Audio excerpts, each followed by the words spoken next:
Buen día a todos. Hoy 8 de mayo de 2020 vamos a dar inicio a la sesión número 6 que tiene el título Hacia la coinvestigación. En esta sesión tenemos varios asuntos. Obviamente que ya estamos más allá de la mitad del curso, del seminario, y estamos tratando de recuperar algunos de los conceptos que ya se vieron anteriormente. Y en esta sesión se va a reportar algunas cuestiones un tanto más empíricas, más prácticas, y da pauta para cerrar el seminario con los temas que ustedes tienen ahí indicados. Son, como siempre, más o menos 3, 4 objetivos de aprendizaje. En este punto, nos interesa mucho que ustedes reconozcan que hay que diseñar propuestas de tipo metodológica que no tenga tan solo la intención de identificar o conocer lo que hacen las comunidades, sino también en dado momento de su potencial acompañamiento. Y estamos hablando de acompañamiento en movimientos sociales, especialmente el de justicia ambiental. En la segunda parte del segundo objetivo, perdón, vamos a tratar de narrarles algunas de las experiencias que hemos identificado dentro de este viaje hacia la coinvestigación. Si se dan cuenta, el título no es coinvestigación, sino hacia la coinvestigación.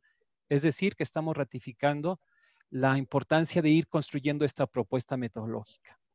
Y en último, vamos a platicar algunas de las limitantes y posibilidades de la construcción de una coinvestigación desde un espacio académico. Entonces, la agenda está integrada por 3 grandes bloques. En el primer punto, el doctor Barkin nos hablará de las experiencias que tuvieron ellos en diversos proyectos productivos en Michoacán. Él les comentará algunos aspectos. En la segunda, Fernando Ramos y yo hablaremos de cómo era importante un debate al interior de la universidad para ir del enfoque de la ciencia postnormal a uno intercultural y que esta es la pauta para un tanto acercarnos a la coinvestigación. En el último tenemos un invitado, al doctor Orlando Aragón, que nos hablará también, en lugar de pluralismo metodológico, nos hará unas reflexiones sobre el pluralismo jurídico y referido sobre todo a la cuestión de movimientos indígenas.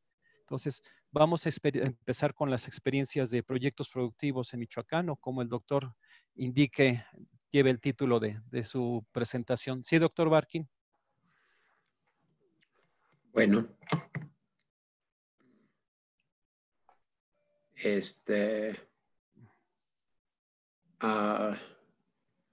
déjeme volver a la reunión.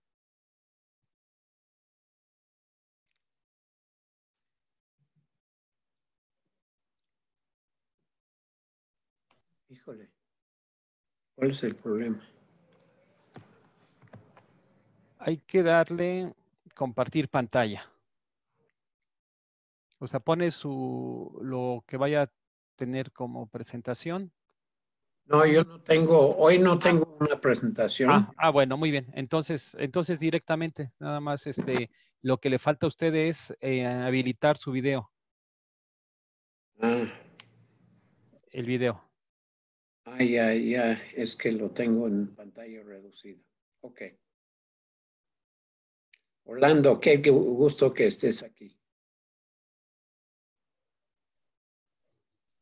Aquí estamos. Gusto. Muy bien. Ok. El punto más importante de lo que vamos a hacer aquí hoy es crear una base, discutir la base por la cual la economía ecológica radical es diferente que la economía ecológica y que en general la ciencia sociales, mucho de la investigación en las ciencias sociales en general. El compromiso que implica la economía ecológica radical es un compromiso no solamente para entender lo que está pasando en el mundo, sino particularmente, y eso es fundamental, traducir nuestros conocimientos y los conocimientos de las comunidades en un proceso interactivo que implica que el bienestar de nuestros interlocutores puede materialmente, socialmente, culturalmente consolidarse y elevarse. La diferencia aquí entonces es que no es lo que algunos dirían una investigación comprometida.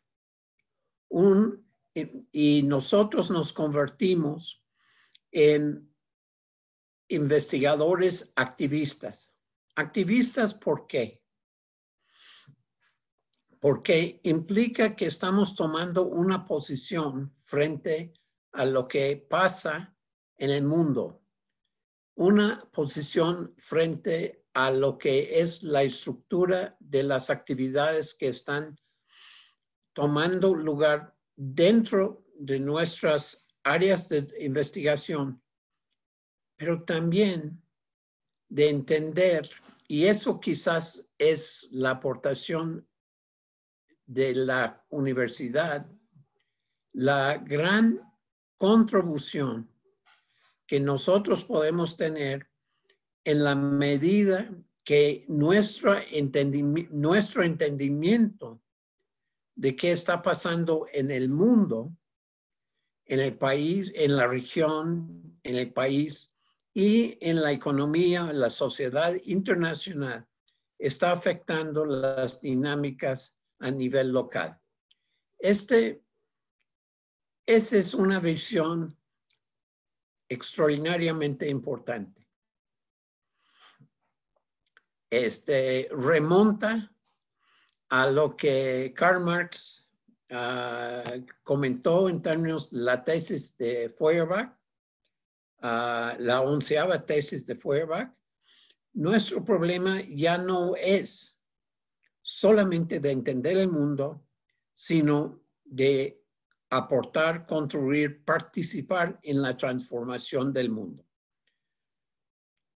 Pero implica una pregunta de primera importancia. Transformar el mundo implica que tenemos nosotros una idea de cómo ha operado, cómo está operando el mundo. Las fuerzas nacionales, las fuerzas internacionales inciden localmente y nosotros en nuestra ciencia tenemos una visión de cómo tratar de mejorar la calidad de vida de todos los participantes en nuestra investigación local. Nosotros, en este proceso, nosotros estamos claramente haciendo la pregunta: debemos tratar de resolver los problemas de una manera dentro de las instituciones que han conformado la situación actual, o hay soluciones, hay enfoques, hay maneras de ver el tema que requieren transformar la propia realidad. Es una pregunta muy importante.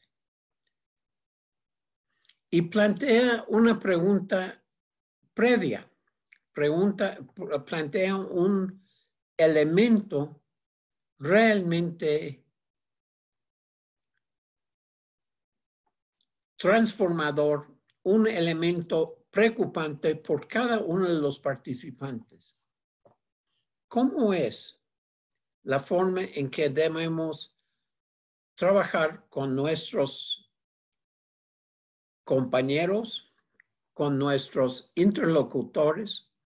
¿Cómo debemos pedir una transformación en las instituciones? ¿Cómo debemos exigir una transformación en las instituciones para poder avanzar hacia una mejor condición de vida. Una mejor condición de vida no implica solamente las condiciones materiales de los participantes en el proceso, sino una mejor condición en el entorno natural de que todos dependemos. El entorno natural local y el entorno natural regional, nacional e internacional. Estamos con la economía ecológica en un reconocimiento explícito que hemos hecho en las sesiones anteriores, que el entorno no puede ser manejado solamente con base en ciertas ideas de cómo es la forma que podemos explotar el medio ambiente, sino también debemos plantear para nosotros la transformación de este entorno natural. ¿Hasta qué grado podemos transformar este entorno natural? ¿Y hasta qué grado debemos abocarnos a entender la necesidad de reponer, reconstruir los daños, las transformaciones anteriores que han hecho gran daño? Y en este sentido, la economía ecológica radical ha hecho un reconocimiento extraordinariamente importante de la aportación y del conocimiento de las comunidades en tiempos recientes frente a lo que ha pasado en el pasado, lo que ha pasado en periodos anteriores. Se me viene a la mente una tesis de un historiador ecológico, un ecologista político que estudió el Valle de Ixtlán. Fue muy interesante esta investigación porque él tomó como punto de partida una pintura de José María Velasco de fines del siglo XIX, que era José María Velasco, para los que no lo conocen, no lo han visto, era un gran paisajista mexicano. Y él hizo la pregunta: José María Velasco, un extraordinario pintor, pero también un observador, un conocedor de la botánica, un conocedor de la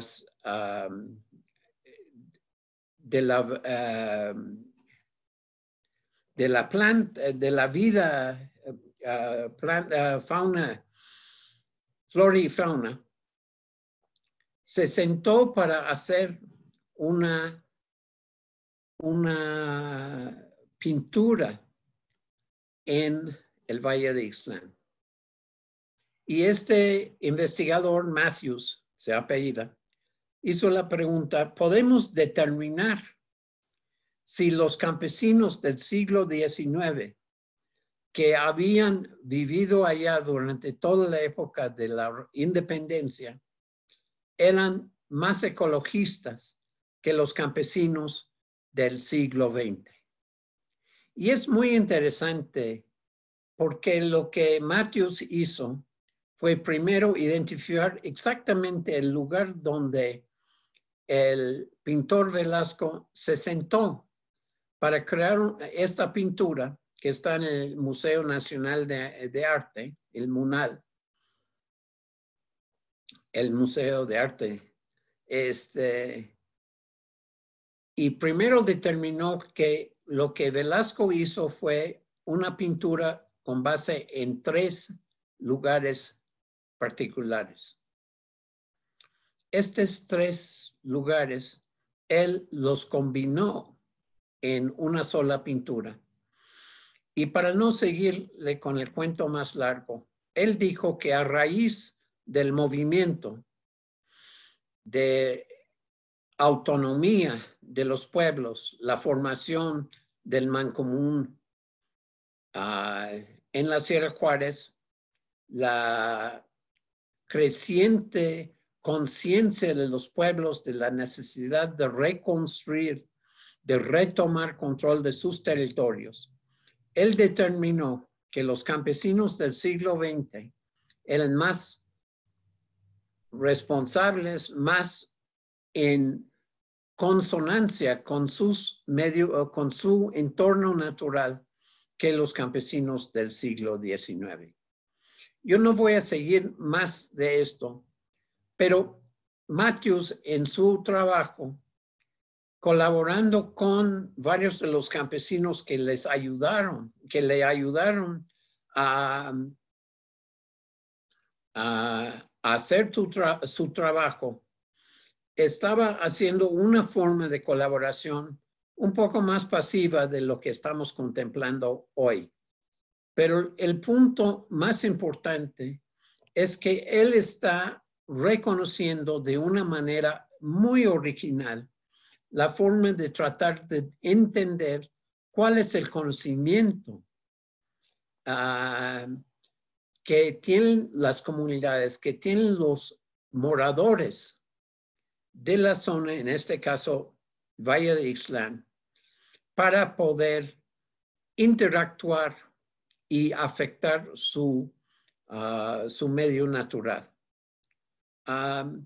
Yo creo que este quizás es un ejemplo muy ilustrativo de lo que estamos queriendo abordar hoy, la ciencia postnormal.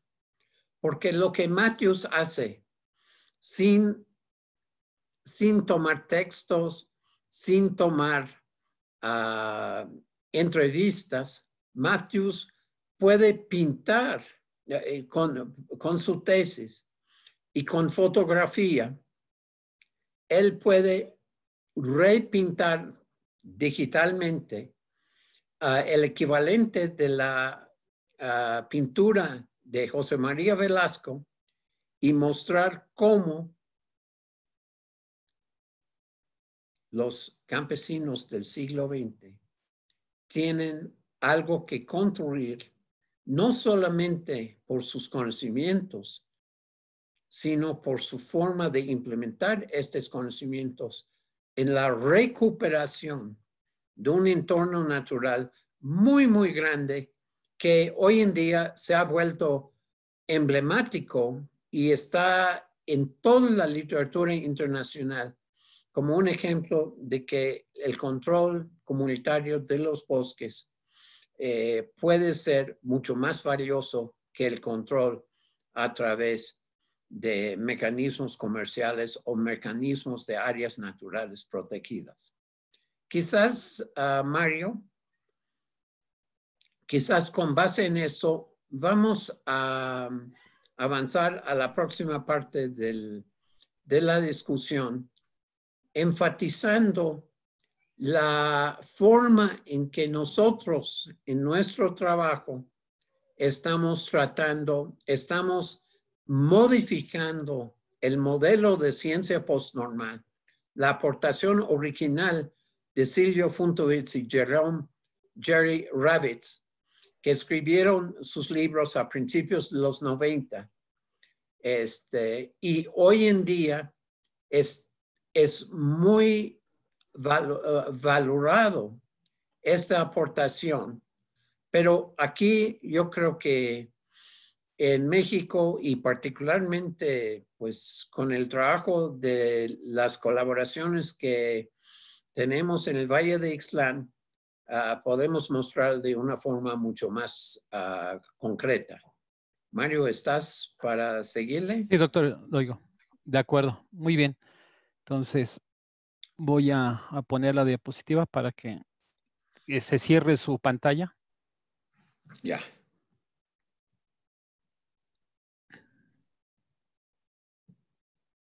Octavio, ¿quieres cerrar tu video?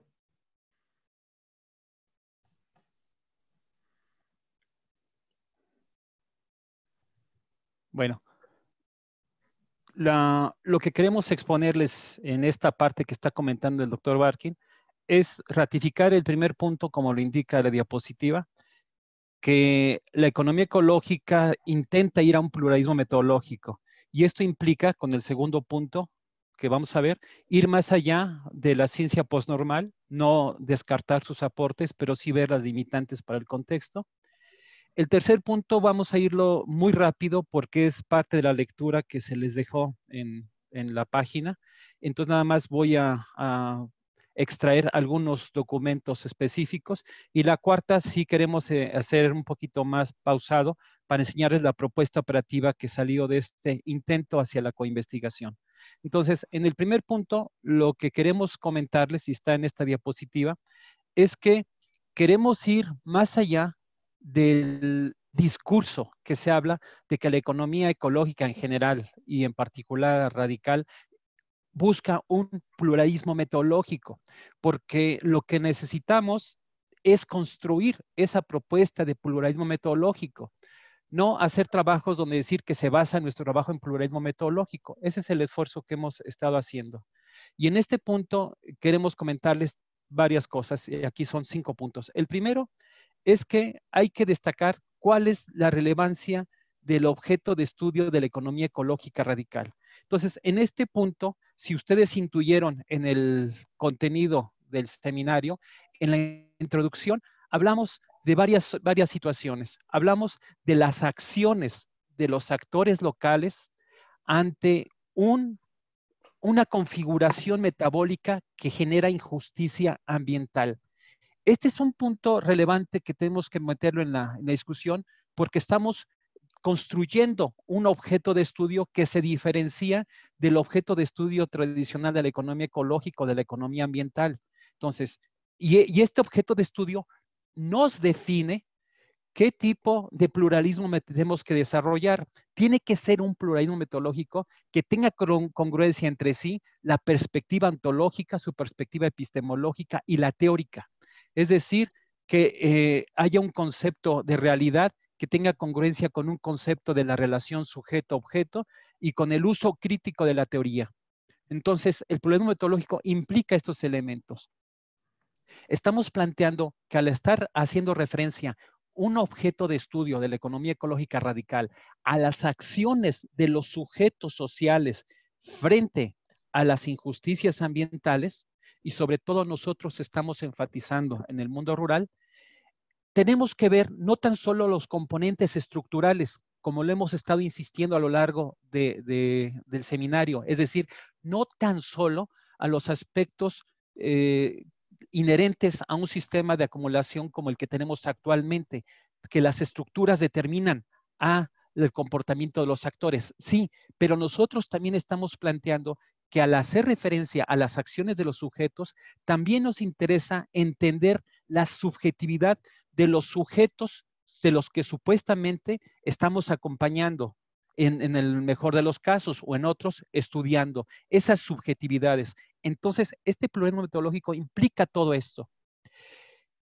y nos deja varias metas.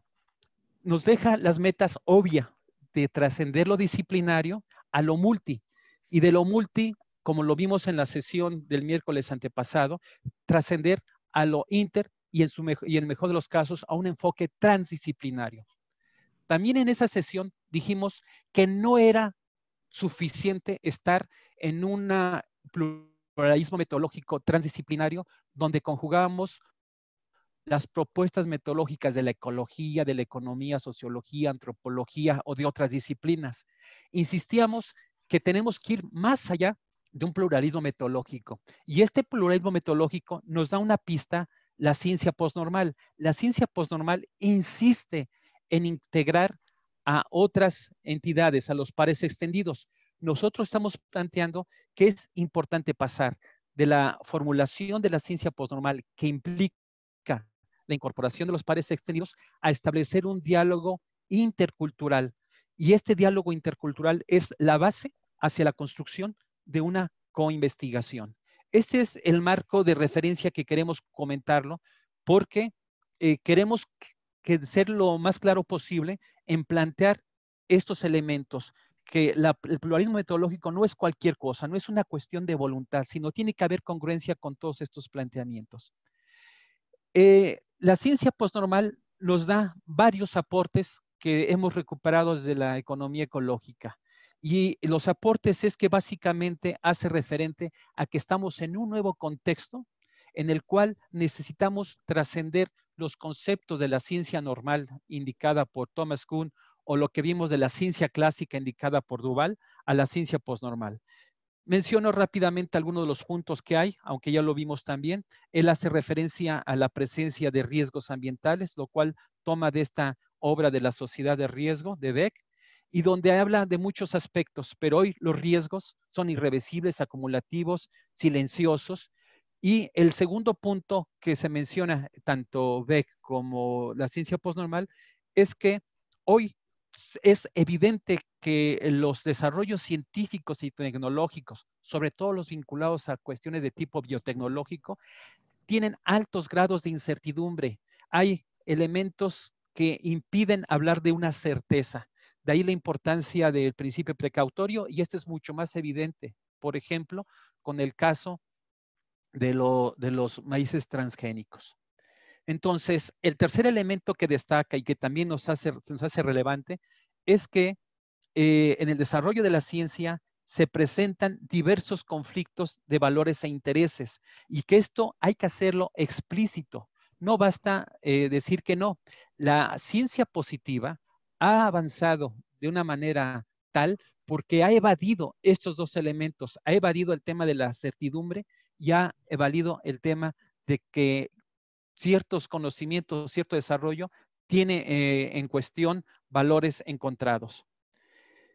Un elemento que nos parece relevante de ciencia postnormal es que en uno de los apartados da un planteamiento interesante. Dice que el desarrollo de este poder que ha tenido ciertos grupos imponen ciertos conceptos de teoría y esa teoría nos define una realidad.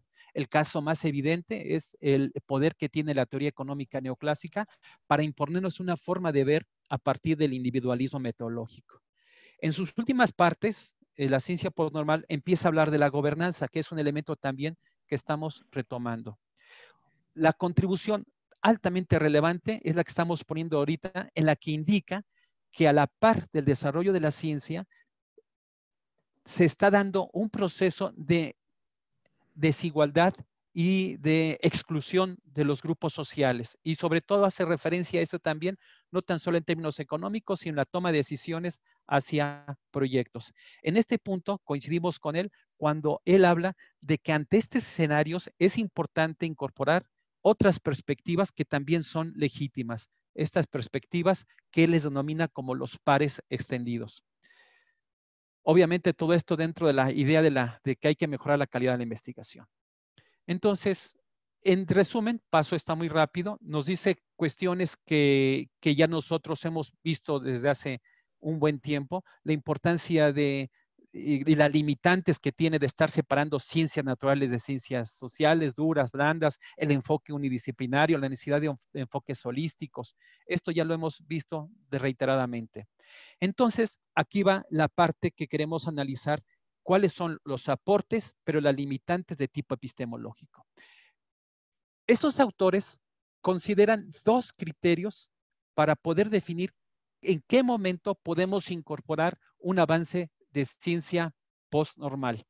El primero dice que tiene una perspectiva axiológica, es decir, valores. El segundo criterio es que para la intervención en proyectos hay que tomar una perspectiva epistemológica. En el caso de la perspectiva axiológica, él lo traduce a una cuestión empírica, es de conocer los valores que se están poniendo en contradicción. Y dice, desde una perspectiva epistemológica, es minimizar el impacto de esto a través de una participación ampliada. Vamos redondeando la idea. Entonces, a partir de estos dos grandes criterios, axiológico y epistemológico, los autores plantean dos ejes a partir de los cuales sugieren qué tipo de intervención. Dice, dado que hay una gran incertidumbre de los sistemas, hay que tomar en cuenta la intervención cuando haya baja incertidumbre o cuando haya alta incertidumbre. Y también en los valores. Si los conflictos son muy altos, entonces hay que tomar cierto tipo de acciones. Entonces aquí tenemos en incertidumbres bajas, incertidumbres altas y lo mismo con los valores axiológicos. Dice, la forma de realizar la ciencia de una manera mucho más cotidiana, que es la ciencia normal, implica que se puedan hacer trabajos siempre y cuando, con esta tendencia, siempre y cuando no haya gran incertidumbre en el conocimiento de esto, pero tampoco haya fuertes valores encontrados. En el ejemplo que mencionamos en la sesión pasada, pusimos en este caso la situación de poner un desarrollo de lombricomposta para traspatio, para cultivo de hortalizas. La incertidumbre o los valores encontrados son mínimos y de ahí pasamos a otro tipo de ejemplo que lo mencionamos con el tipo o el aprovechamiento de los bosques. En el aprovechamiento de los bosques implicaría una consultoría profesional, es decir, porque hay niveles de incertidumbre, entre cuales, por ejemplo, la calidad del suelo y las decisiones que se tomen sobre el aprovechamiento del suelo tienen diferentes conflictos de intereses entre sujetos sociales. A algunos les interesará producir más en función al mercado, otros les interesará más en función a la resiliencia ecológica, en fin. Y lo que nos aproxima en el tercer nivel, que es lo que está muy ligado a la idea de la economía ecológica, es que la mayor parte de los problemas que tenemos actualmente se tienen que ubicar bajo una perspectiva en donde se reconozca la gran incertidumbre que hay en estos elementos, pero también que hay una serie de conflictos. Lo comentamos en la sesión pasada que puede existir un proyecto en el que la incertidumbre sea baja, pero los conflictos en que están involucrándose sean altos, o viceversa, que los valores e intereses son bajos, pero la incertidumbre es alta. Esta es la propuesta que nos hace. Después de allí, en los últimos trabajos, ya después del 2010, él habla de pasar de un tipo de racionalidad universal que está centrada en la ciencia normal a un tipo de racionalidad que le llama global, local. Y dice, este tipo de racionalidad local nos permite incorporar otro tipo de metodologías. Ya mencionamos las que dice él, la axiológica, que tiene que ver con valores, la epistemológica y un elemento con el cual coincidimos que introduce las relaciones de poder.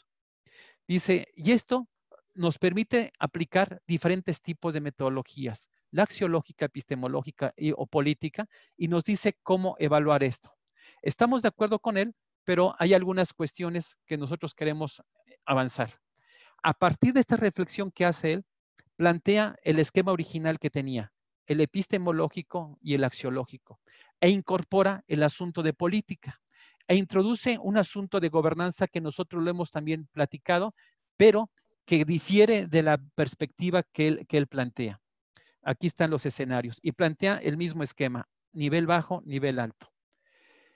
¿Cuáles son las limitantes que vemos de esta lectura de ciencia postnormal? Que su propuesta hace referencia a que va a emanar diferentes conceptos metodológicos, pero él los reduce a axiológicos, epistemológicos y políticos, pero no va más allá. Su noción de democracia y tecnociencia está muy acotada al primer mundo. Y la última parte de sus proyectos están centrados más en el manejo de los riesgos que en otra situación. Y el punto también que nos parece importante pero limitado es que sigue insistiendo en que hay que incorporar a los pares extendidos, pero como insumos, como elementos que podrían ayudar a resolver un proyecto coordinado por investigadores, pero que esta palabrita de insumos hace referencia a tal vez como una cuestión instrumentalista. Y ya lo comentó el doctor Barkin hace rato, en el contexto latinoamericano, que es algo que se ha planteado, tenemos elementos muy diferentes que tenemos que enriquecerlos. Por ejemplo, el primero, en el contexto latinoamericano y que tiene que ver con el objeto de estudio de la economía ecológica radical, ha existido un proceso de aumento de injusticia ambiental. El concepto de gobernanza es que la disputa por los bienes públicos el Estado ha descentralizado los bienes públicos y en esta descentralización de los bienes públicos, el sector, el capital, se ha apropiado gran parte de esta descentralización. Y ahí está la importancia de donde los grupos sociales también se disputan esta descentralización que está haciendo el Estado. Y lo tenemos reflejado en uno de los artículos para el caso del agua.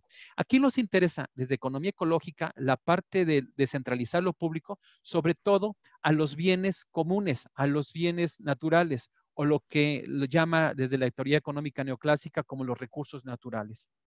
Nos interesa enfatizar este discurso, pero desde el área donde están estos bienes comunes, que es en la parte rural. Y ahí reconocemos la importancia geopolítica ambiental y la importancia de gobernanzas alternas, de instrumentar estrategias de intervención diferentes. Y también un elemento que no destaca en la ciencia postnormal es algunas palabras que podrían causar molestia en otros lugares, que es la importancia de la construcción de autonomías desde lo local a lo regional. Y el otro elemento fundamental es hacer referencia a la cuestión de la importancia de las cosmovisiones y proyectos de vida. Estos son elementos que nosotros queremos recuperar y obviamente tenemos que considerar que estas praxis comunitarias que están desarrollando son narrativas que no son estáticas ni homogéneas, tiene una complejidad amplia. Entonces, bajo este asunto, nosotros estamos planteando la relevancia de incorporar y enriquecer esas perspectivas de ciencia postnormal a partir de un enfoque intercultural. Y para eso nosotros trabajamos una serie de situaciones donde hablábamos de desarrollar una propuesta metodológica centrada en el diálogo intercultural. El diálogo intercultural estaba ubicado para tratar de buscar una interrelación entre actores comunitarios que cotidianamente están contra procesos de injusticia ambiental o simplemente en la construcción de sus proyectos de vida y los académicos. Y cuando digo académicos, lo pueden leer ahí, no tan solo nos referimos a los profesores, sino a las personas, a los sujetos a los que estamos supuestamente formando, que son los alumnos. A partir de esto, nosotros elaboramos un proyecto donde decíamos que las limitantes que tenemos de la academia para esta interacción con los actores sociales se puede limitar al menos a estos elementos. Un elemento fundamental es que podamos visibilizar al exterior este tipo de movimientos que se están realizando, incluso movimientos invisibles. Por ejemplo, en economía ecológica se habla de movimientos de justicia ambiental cuando son expuestos, cuando tienen gran difusión, porque son movimientos que se enfrentan directamente al Estado o al mercado, pero en una confrontación que es palpable, que es visible.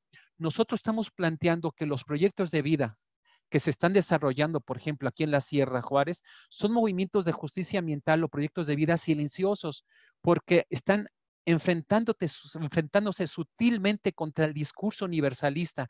Y en este sentido del discurso universalista, a veces reconocemos que las universidades fomentan esa forma del discurso único occidental. Pero también queremos apoyar a revalorar esas contribuciones y en el mejor de los casos tratar de acompañarlos. No queremos ser tan pomposos, pero esta es una intención que está planteada en la economía ecológica, acompañarlos en la medida de lo posible. Obviamente, entre las respuestas del Estado y el mercado.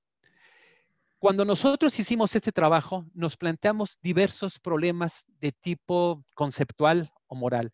El primero era que nosotros nos reconocíamos como sujetos culturalmente diferenciados de las comunidades. Habría que reconocer eso. Tenemos aspectos culturales diferenciados. Entonces, ¿cómo era posible que nosotros, desde nuestra perspectiva cultural, impulsáramos proyectos hacia las comunidades que tenían otras perspectivas culturales? Y lo que planteamos era que requeríamos una propuesta operativa. Es decir, hay mucho discurso del diálogo intercultural, de estos intereses, pero lo que empezamos a decir es, bueno, vamos a ensayar, a tratar de ensayar, de explorar operativamente cómo podemos hacer esta situación del diálogo intercultural. Lo que vamos a mostrar en la sección 3 es este intento. Aquí planteamos varias situaciones.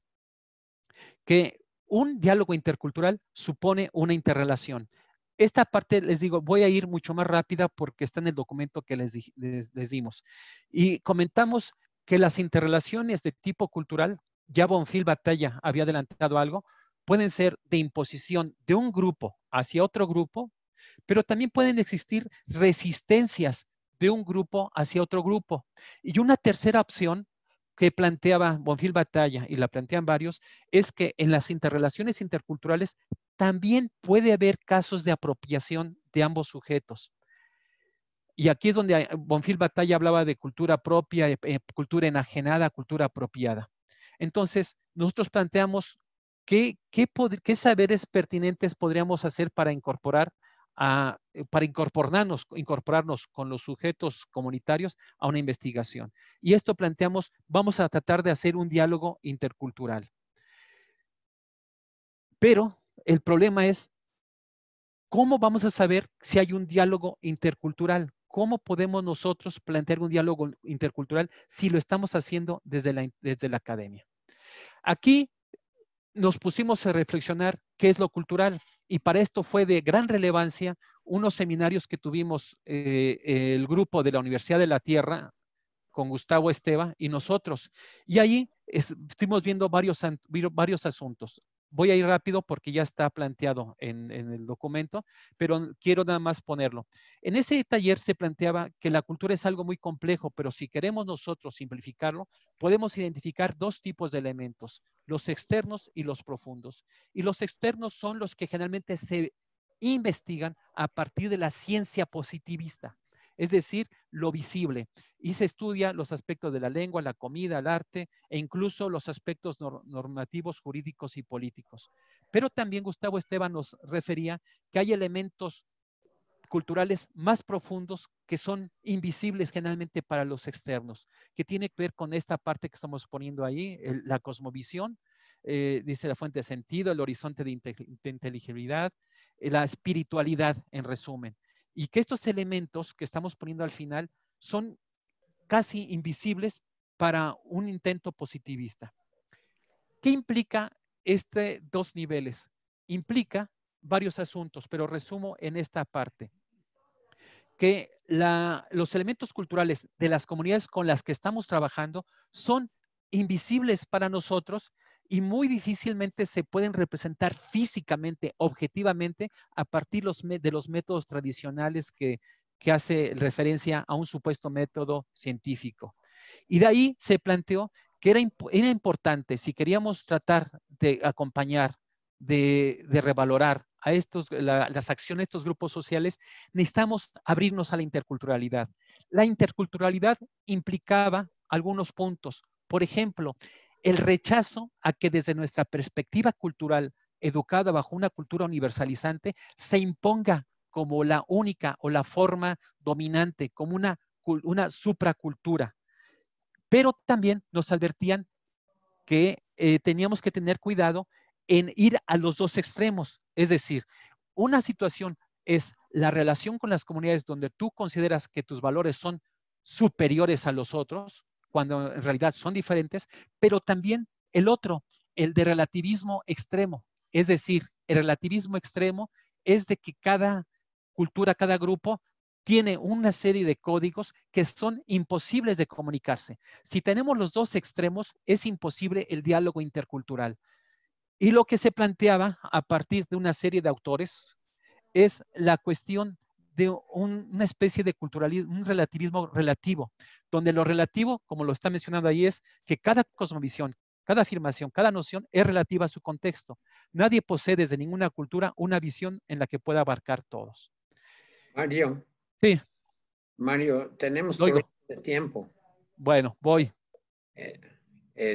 Porque tenemos tú y Fernando, tenemos Octavio y tenemos Elizabeth. Sí, nada más va a estar Fernando, pero bueno, voy a apurarme. Sí, está bien. Bueno, entonces vamos a ver. Esto, les digo, ya lo pusimos en las diapositivas, pero un punto clave que están mencionando es la capacidad de poder escuchar. Este es un elemento, poder escuchar uno al otro, que es lo que se puede traducir con el asunto de la otredad. Dice, un diálogo no es posible si dialogantes no se escuchan mutuamente.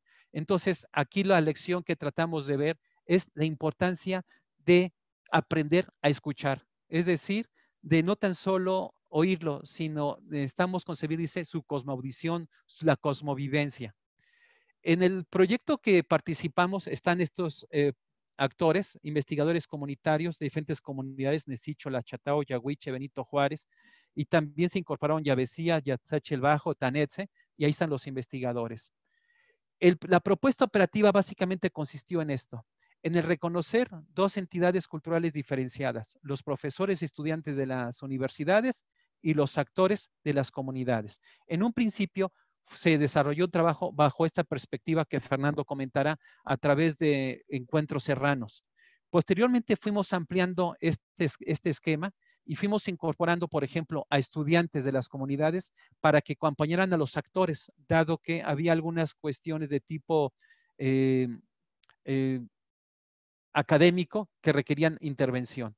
Y de ahí nos fuimos ampliando a otros espacios donde se desarrolló un proyecto donde incorporamos no tan solo a los investigadores de la universidad y a los investigadores de las comunidades, sino integramos a otras entidades como la Universidad Autónoma Metropolitana Xochimilco y otras instituciones. Unitierra participó, pero de una manera diferenciada al formato de nuestra institucionalización. La propuesta la pueden ver ustedes, vamos a presentarla, está en el esquema, pero básicamente consistió en esto. Termino con esto. Uno de los elementos fundamentales para poder establecer un diálogo y abrirnos fue la realización conjunta de mapas y símbolos territoriales de las comunidades y empezar a hacer una memoria histórica. Y a partir de eso, bueno, tenemos un estudio donde hicimos una tipología de intervención de los programas gubernamentales. Lo pueden encontrar en el documento. Fernando, ¿me oyes para que puedas avanzar? Fernando. Aquí estoy. ¿Puedes darle, Buenos días. puedes continuar? Perdón, Sí. Mario. Sí. Octavio Sí. va a tener que salir a las 10:30. Ah, entonces puede participar entonces Octavio, Orlando. Sí. Orlando, Orlando, perdón. Orlando y Fernando cerraría con esta parte de la experiencia ya empírica de acá. Orlando, ¿estás presente? Sí, aquí estoy. Adelante, si quieres, comparte tu video y cierro la presentación para que tú la puedas ampliar. Adelante, Ok, Orlando. ok, hola.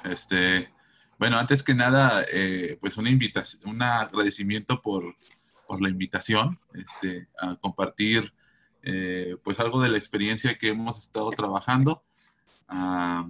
A ti, al doctor David Barkin, a todos los colegas que están organizando, a los estudiantes que están presentes, que han estado siguiendo el diplomado.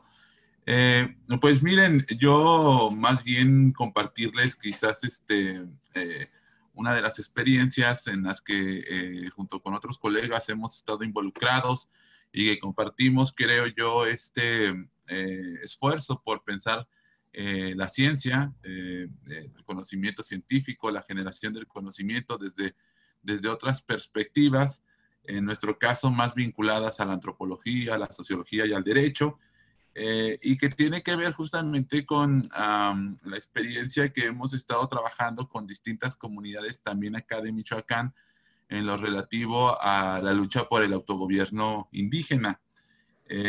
Nuestra experiencia propiamente, digamos, en este camino empieza de manera pues un tanto accidentada, un tanto más de una forma entre una combinación de necesidad y de suerte, por decirlo de alguna manera, con los pues, procesos de despojo, ¿no? Y de violencia criminal que se empiezan a recrudecer en Michoacán a partir de del inicio de los operativos de Michoacán Seguro, con el cambio de política de lucha contra el narco y los efectos que esas políticas del Estado mexicano, en aquel tiempo, pues como ustedes saben, gobernado pues por el PAN, ¿no? gobernado por Felipe Calderón. Todas estas políticas pues van a traer una serie de repercusiones importantes en el país en general, en distintas regiones, pero especialmente fuertes en Michoacán, y las comunidades indígenas, particularmente las comunidades purépechas, pues no van a quedar exentas de esta situación, en donde además ya de los procesos de despojo que venían sufriendo, sobre todo de sus recursos forestales, de los bosques, del agua, digamos, de varios bienes comunes, pues va a incrementar tanto esta descomposición del Estado, de la corrupción de los presidentes municipales, del gobierno del Estado, etcétera. Ustedes, quizás algunos estén enterados de que exgobernadores incluso han estado acusados de narcotráfico acá en Michoacán, y bueno, de presidentes municipales, pues ya ni les cuento, ¿no? Entonces, estas situaciones pues van a ir generando en distintas comunidades un caldo de cultivo que pues va a terminar siendo muy fuerte, muy violento en contra de los habitantes de las comunidades, y que va a decantar en distintos procesos de resistencia, de organización comunitaria, en contra, bueno, en defensa del territorio, en defensa de la vida, en defensa de la seguridad, por supuesto, y de la organización comunitaria, ¿no? El más famoso, que seguramente muchos de los presentes conocerán o habrán escuchado por lo menos alguna vez, pues es el caso de la comunidad de Cherán, el caso de San Francisco Cherán, que en 2011, justamente hace casi un mes, el 15 de abril de 2011, inicia un proceso de resistencia, un proceso de lucha que tiene pues justamente por objetivo central tres elementos, ¿no? Dos centralmente, bueno, los tres son importantes. La seguridad comunitaria, por supuesto, porque ya vivían en un contexto de mucha violencia, de mucha inseguridad, en donde pues prácticamente el narco era el dueño del pueblo, de la comunidad. El segundo aspecto pues va a ser la defensa del bosque, del territorio, porque pues justamente en estas políticas de combinación de despojo, tanto por economías formales como economías informales, pues su bosque prácticamente había sido depredado por pues justamente fuerzas, intereses pues del crimen organizado, ¿no? Y el tercer aspecto pues va a ser la justicia a sus caídos, la justicia a los asesinados, a los desaparecidos por pues justamente por el narco, ¿no? Y por toda esta situación de inseguridad y violencia que se vivía. Iniciado este movimiento, como les digo, esas eran las reivindicaciones iniciales, y se les enfrenta con las formas de organización que tiene la comunidad. Es decir, lo primero que se hace es desconocer al gobierno municipal, ir organizando de manera un tanto improvisada, pues un gobierno popular, ¿no?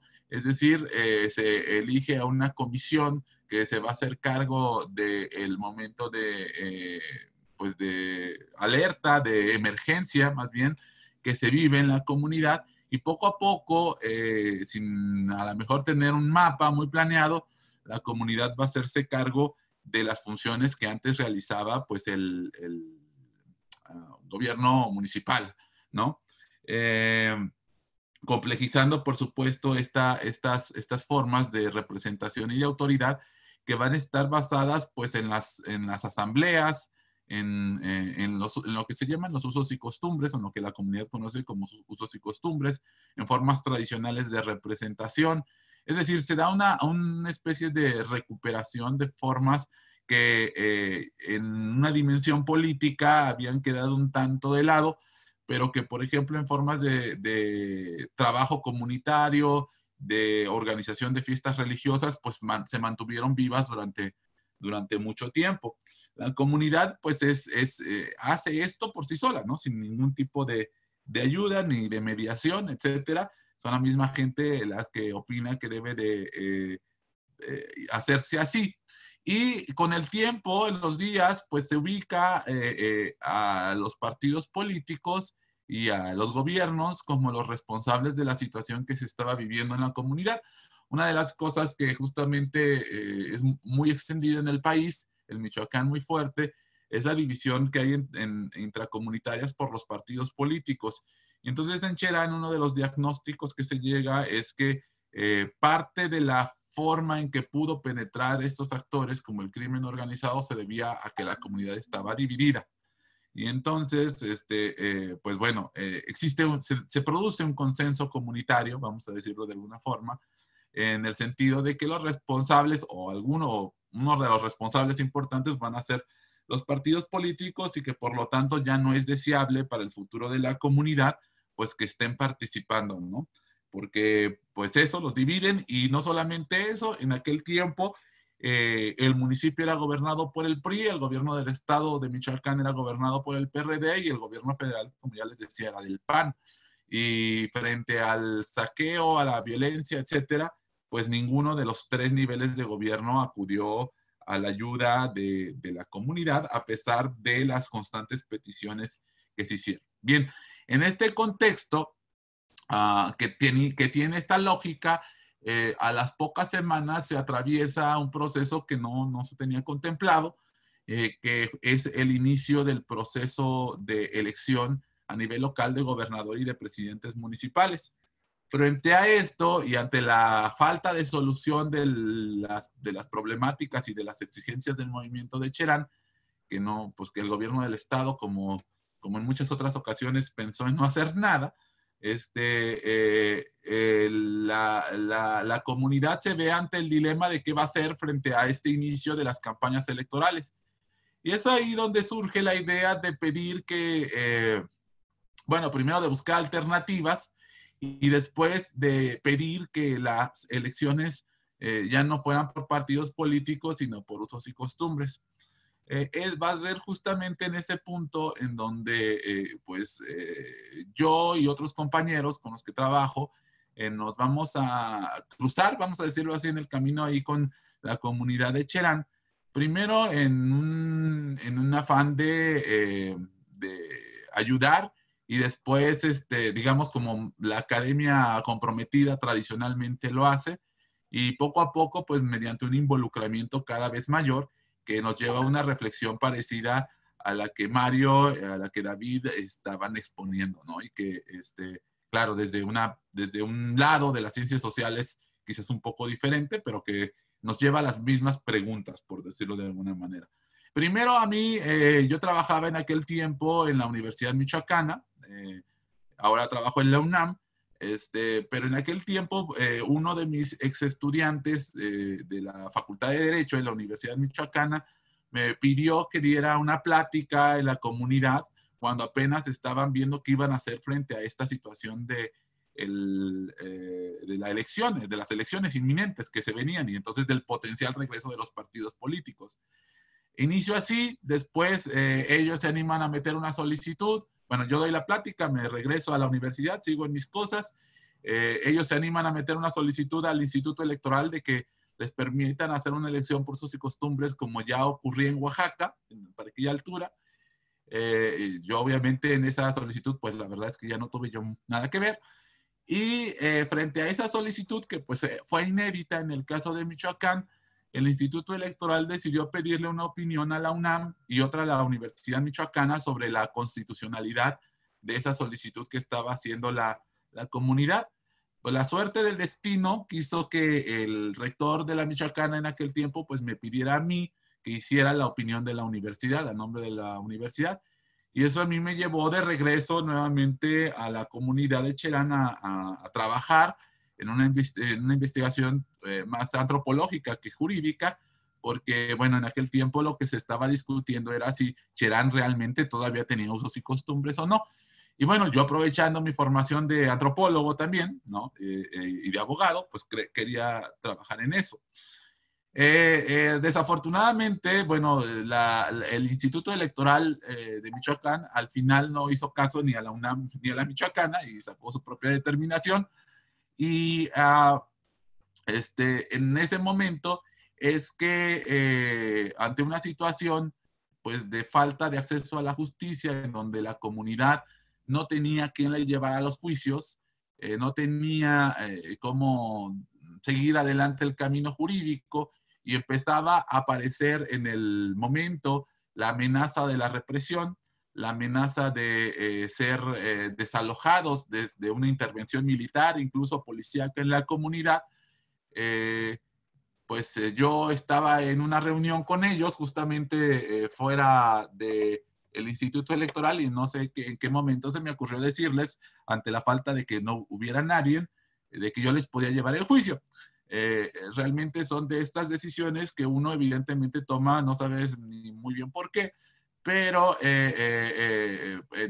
supongo, un antecedente de compromiso de querer ayudar a la comunidad y de ver pues que las injusticias están creciendo, ¿no? Y que eso justamente creo que nos lleva yo le estoy poniendo esto de manera muy vivencial, pero nos lleva a las preguntas que Mario estaba planteando, ¿no? O sea, en estos tiempos de muerte, de despojo, de violencia, de inseguridad, de corrupción, ¿la academia puede permanecer neutral? O sea, en ese momento para mí era, no podemos permanecer neutrales.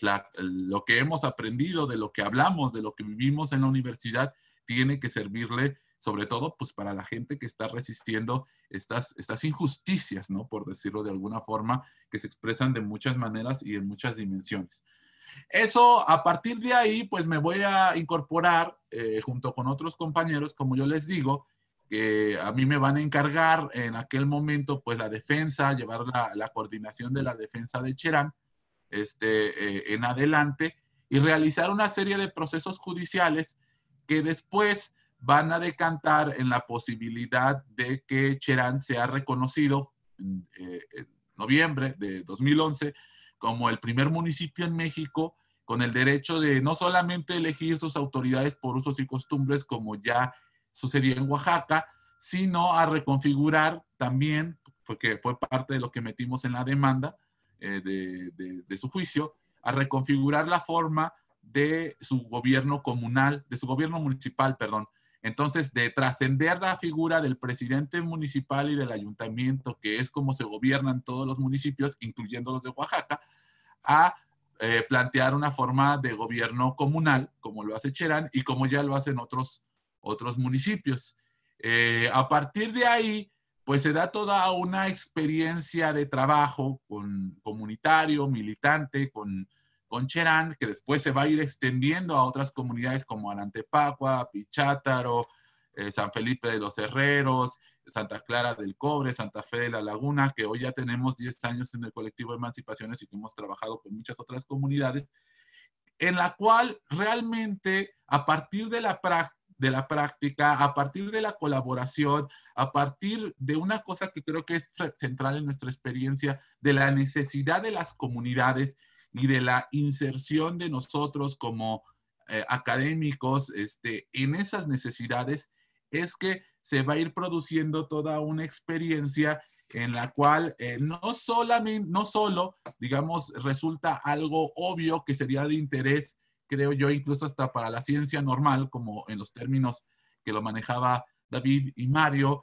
es importante, ¿no? O sea, quizás en esos términos lo importante sería, pues quizás reconstruir, analizar las experiencias de lucha, de resistencia de las comunidades, sino que justamente a partir de esta construcción, de este aprendizaje, de adaptarte a las formas en que las comunidades tienen para comunicar conocimiento, para deliberar y llegar a resoluciones políticas o acuerdos políticos, en las que tú también te tienes que estar inmiscuido en transmitirles, en explicarles con categorías jurídicas, categorías políticas, estrategias legales. Es en ese momento y bajo una necesidad bien concreta en la que nosotros pudimos construir de manera obviamente limitada esto que llamamos diálogo de saberes, ¿no? Este esfuerzo por comunicarnos distintas formas de conocimiento o prácticas de conocimiento que van a llevar a un resultado, a decir entre abogados y comuneros, este es el camino que vamos a seguir. Pero para llegar a ese camino que vamos a seguir, tenemos que hacer inteligible nuestras formas de conocimiento y generar una nueva forma de conocimiento, que eso es lo que nosotros logramos, creo yo, con mayor o menor medida, hacer en estas comunidades y de alguna forma lograr el reconocimiento judicial para que ellos puedan ejercer autogobierno. Finalmente, como se dan cuenta, y creo que en eso convergemos, ya lo decía también Mario, lo decía David a momento atrás, esta forma de conocimiento en su primera etapa no tiene la intención, digamos, de como diría Nietzsche, ¿no? Del maleducado que solamente quiere conocer por conocer, ¿no? Sino quiere transformar, quiere mejorar y quiere responder a una problemática concreta de la comunidad. Un problema urgente, apremiante, que en este caso todas las comunidades son cuestiones de vida o muerte, por decirlo de alguna forma, ¿no? Y que en primera instancia, pues lo que busca es justamente resolver y transformar una problemática, pero que eso, por otro lado, en un segundo momento, no implica que necesariamente no nos ayude a transformar, digamos, el conocimiento científico hegemónico en la medida de que a partir de ahí justamente podemos enriquecer las discusiones científicas, por ejemplo, que es en mi caso, a partir de las prácticas, de los desafíos, de las comunicaciones, del entendimiento con las comunidades, pensar otras metodologías, ¿no? El gran desafío, creo que como ya lo decían Mario y David, es que construir una nueva forma de ciencia implica nuevas metodologías. No vamos a construir nada nuevo con las mismas metodologías que fueron pensadas para las viejas ciencias. Entonces, siempre implica un desafío, entonces, cómo descolonizamos también las ciencias sociales, las metodologías y las ciencias sociales. Es decir, las comunidades tienen sus propias formas de compartir conocimientos, de generar consensos, y es el desafío, creo yo, de los que nos involucramos con ellos en tratar de aprenderlas y en tratar de hibridarlas, por supuesto, ¿no? Pero no solo eso, y yo al menos es en el nivel en el que me encuentro, creo yo también que además, digamos, de este esfuerzo de pensar otras metodologías, que en mi caso, que yo soy antropólogo, no es observación participante, no son entrevistas, no son historias de vida, son ni mucho menos talleres o cosas así, son otra cosa que las comunidades tienen y que nosotros muchas veces trabajamos con ellas y las invisibilizamos, no les ponemos un nombre o las metemos al calzador de nuestras ciencias sociales.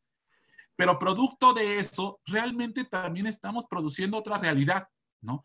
También realmente estamos trabajando a partir de ese diálogo intercultural en una nueva forma de encarar los problemas y de generar realidades. Y yo creo que es indispensable, esto depende obviamente de cada ciencia social o de cada, digamos, articulación de nuestras formas de conocimiento.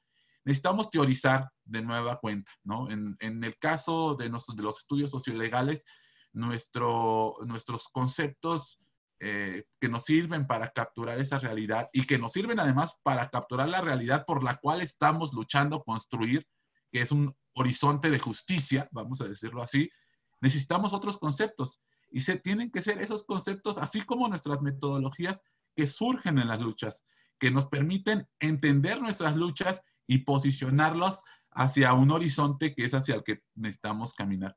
Y ese trabajo, como el de las metodologías, como el de la intervención en los juicios, no puede darse en una relación sujeto-objeto de conocimiento, que ya también se comentaba más atrás. Tiene que darse de una forma de colaboración en la cual nosotros no asumamos que vamos a llevar el conocimiento a las comunidades o a los actores con los que trabajamos, sino que realmente solamente vamos a contribuir, que podemos aportar algo, que ya creo que lo decía muy bien David al inicio, pero que también vamos a aprender, ¿no? Entonces, una de las cosas es que yo creo que ha sido uno de los errores quizás en otro momento del pensamiento militante, es el asumirse como el apóstol de la ciencia, ¿no? O del conocimiento verdadero frente a actores que están desposeídos de conocimientos, ¿no? Entonces, Juan Orlando, sí. Te interrumpo porque yo creo que tú tienes que salir pronto. Sí, con esto concluyo, sí. Okay. Entonces, pues es eso. Yo creo que ahí está el desafío y pues es un poco lo que podemos compartir. Gracias. Ok. Hay un punto aquí que yo quiero enfatizar de una manera en términos de este seminario, pero también en términos de lo que Orlando dijo al principio, la diferencia entre la posición de Cherán y los usos y costumbres de los pueblos de Oaxaca. La diferencia aquí, según entiendo yo, y yo creo que valdría la pena, es que a través de la experiencia, Orlando, en estos años, ya es casi un decenio desde que empezaste este proceso, ha participado en un colectivo que se llama Colectivo Emancipaciones, que es un colectivo mayormente de abogados que están tratando de plantear, y con eso él estaba terminando, pero quiero enfatizarlo, la importancia de una nueva jurisprudencia misma, de un nuevo concepto de quiénes son quiénes son los que van a describir, elaborar una jurisprudencia en una sociedad como la mexicana, donde hemos reconocido el Convenio 169 de la OIT, la Declaración de los Derechos de los Pueblos Indígenas, los derechos de los pueblos, de los campesinos y los otros pobladores, trabajadores rurales. Entonces, en esto, la aportación de este colectivo y y tú me comentas esto, Orlando, tú estás de hecho proponiendo reescribir los libros de jurisprudencia en este país.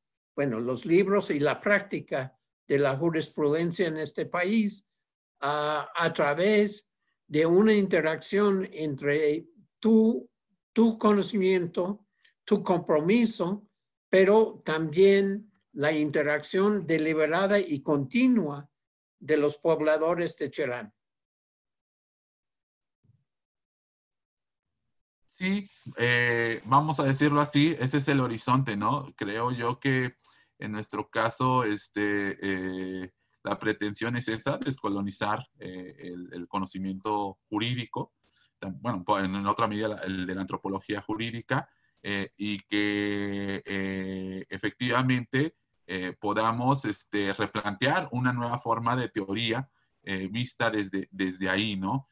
Nosotros estamos muy interesados en generar nuevos conceptos, nuevas categorías. Yo acabo ahora de terminar un artículo sobre coteorización, en donde justamente planteo distintos esfuerzos y trato de evidenciar la luminosidad de algunas formas de pensamiento de las comunidades sobre categorías jurídicas que no existen simplemente en la literatura académica, ¿no? Y que creo yo, pues pueden servirnos para mirar cosas que de otra forma no miramos, porque efectivamente, como ya lo comentaban, el problema es que nuestra ciencia normal, ¿no? Invisible, y creo que también postnormal, como lo comentan, invisibiliza muchos fenómenos, no nos permite ver cosas. Y yo creo que sobre todo el conocimiento que tiende a la transformación de la sociedad tiene que visibilizar cosas que están ahí, pero que por el régimen del saber, el régimen de lo visible, pues parecen invisibles, ¿no? Pues muchas gracias. Te agradezco y espero que podamos contar con una continua colaboración contigo y tu colectivo en el periodo venidero. Claro que sí, no, pues al contrario, yo agradecerles mucho, creo que aprendí mucho también, fue muy interesante escuchar las dos presentaciones, también la presentación de Mario, y pues agradecerles la atención, decirles quizás nada más como mensaje final que ahí está el libro que un poco en la primera parte, todo esto es un proceso que vamos caminando como ustedes, creo, el título de la sesión, creo que es genial, como dicen, es hacia la coinvestigación, pues nosotros también seguimos trabajando hacia allá. Hay un libro que está libre en versión electrónica, que escribe la experiencia de Cherán. Ahorita estamos escribiendo más bien una experiencia con las otras comunidades, que se llama El Derecho en Insurrección. Está en libros UNAM, es en Open Access, por si ustedes quieren ver quizás con un poco más de sistematización esto que he comentado, pues ahí con mucho gusto se puede hacer, o bueno, claro, también puedo compartirlo para si hay interés en eso, ¿no? Muchas gracias. Gracias, Orlando. Muy amable. Gracias, hasta luego, Mario. Hasta luego. Bien, Fernando, ¿puedes avanzar de manera sintética con los dos elementos, por favor, de cómo empezó esta idea de esa interrelación con las comunidades y el proyecto que estás tú coordinando sobre documentar eso a través de videos? Fernando, ¿nos oyes? Sí, aquí estoy. Buenos días a todos. Bueno, yo, para los que no nos conocemos personalmente, ni siquiera también por otros medios, estoy aquí en la Universidad de Sierra Juárez. Además, soy miembro de una comunidad zapoteca de aquí de la región. Entonces, yo he estado siendo formado y reeducado, cuando terminé la licenciatura, reeducado en la educación comunal. Y entonces Fernando, ¿te acercas más al micrófono, por favor? ¿Te acercas más al micrófono? Y a ver si puedes poner tu presentación en formato de presentación. Sí, entonces les decía que yo he estado como parte de la comunidad de la Sierra Juárez, he estado formado y reeducado en el pensamiento comunal. Y uno de los elementos o conceptos importantes de la comunalidad es la complementariedad. En ese sentido, como parte importante de la complementariedad, decidimos empezar a realizar encuentros serranos, estando aquí en la universidad ya en el 2011-12, con la idea de que estuvieran la gente de las comunidades, autoridades municipales, gente que trabaja en la comunidad en distintos aspectos, agrícola, frutícola, etcétera. Estuvieran también profesores de la universidad y alumnos, y empezar de esta manera un diálogo de saberes, un diálogo de conocimientos sobre los haceres, sobre los conocimientos, para diversos aspectos como el bosque, el agua, el ecoturismo. Fue así que se hizo un primer encuentro serrano en Guelatao, que tenía que ver con el bosque, y luego el del agua aquí en la universidad, que fue uno de los de más experiencia y más completos. Y después ya entramos a las sesiones de los encuentros con el proyecto de acciones locales para la justicia ambiental, con los investigadores comunitarios, los alumnos de las propias comunidades que estaban estudiando aquí en la universidad, los profesores y los compañeros, repito, investigadores comunitarios. Y con este ejercicio se reforzó esta idea de la complementariedad del conocimiento, más allá de un diálogo de saberes, sino esta complementariedad del conocimiento que enriquecía estos conocimientos, estos saberes locales, sobre todo con un objetivo fundamental. Nosotros hemos llegado a la conclusión de que los conocimientos, ya sea académicos o locales, estos saberes locales, estos conocimientos deben tener un fundamento principal, tienen que tener un objetivo principal, que es garantizar la producción y la reproducción de la vida comunal. Si no hay un conocimiento que sirva para garantizar la producción y la reproducción de la vida comunal, pues no sirve para nada. Está sirviendo, sería, como decía Orlando, un conocimiento para la muerte, o como lo llaman ahora algunos, sería un conocimiento para la muerte. En este marco se realizó también un seminario sobre comunalidad con alumnos y profesores y visitas a las comunidades con los alumnos para conocer más sobre la vida comunal. Otro esfuerzo de complementariedad y de diálogo fue integrar un equipo de producción audiovisual.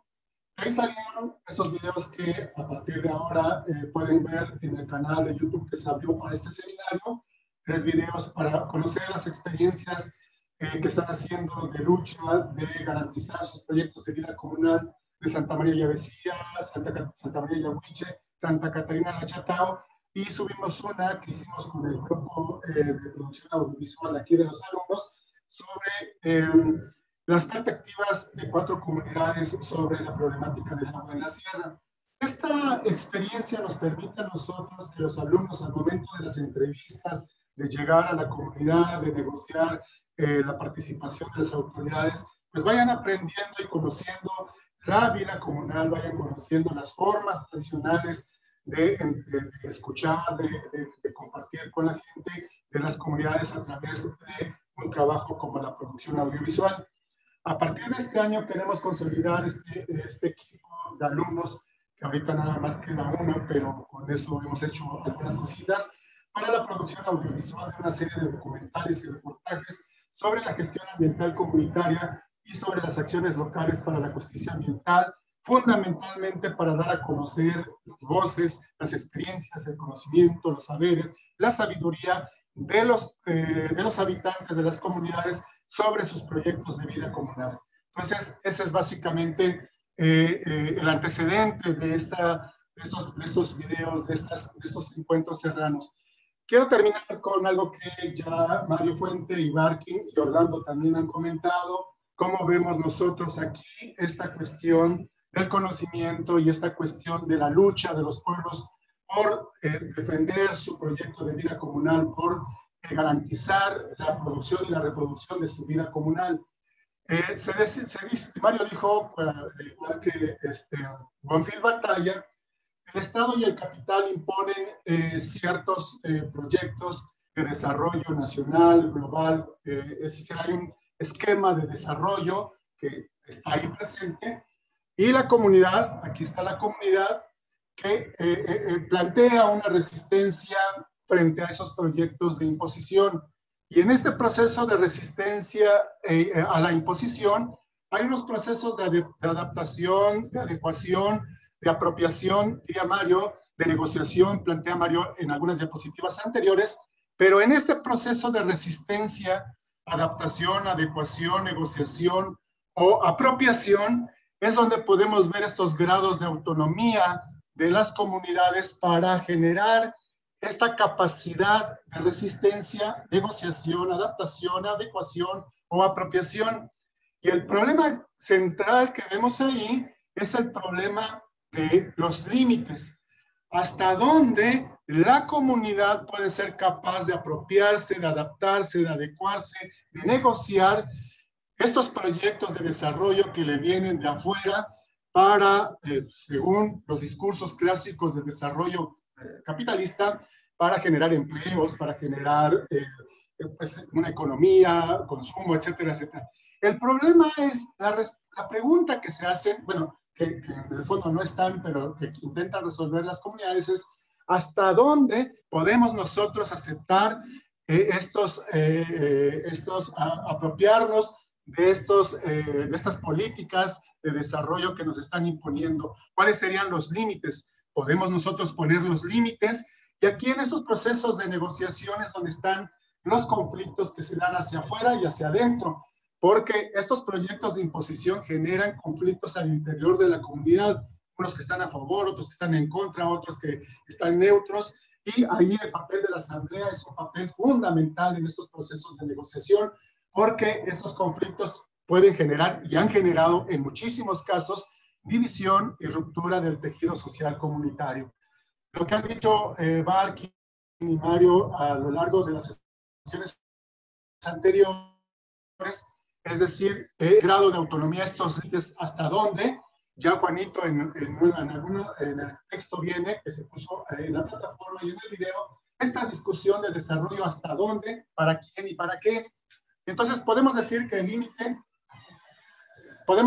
límite sobre ese metabolismo social que decía Marx, o este metabolismo universal de la naturaleza, o esta que dice Barkin, no mover esta franja del patrimonio natural, y si se da esta negociación, hasta dónde se puede generar esta fractura metabólica.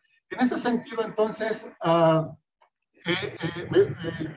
han coincidido en esta sesión Orlando, Barkin, Fuente, sobre este aspecto fundamental de esta resistencia y esta adecuación, y los documentales plantean esa perspectiva de cómo le están haciendo estas comunidades para hacer frente a estos procesos de imposición del desarrollo y hasta dónde están estos límites.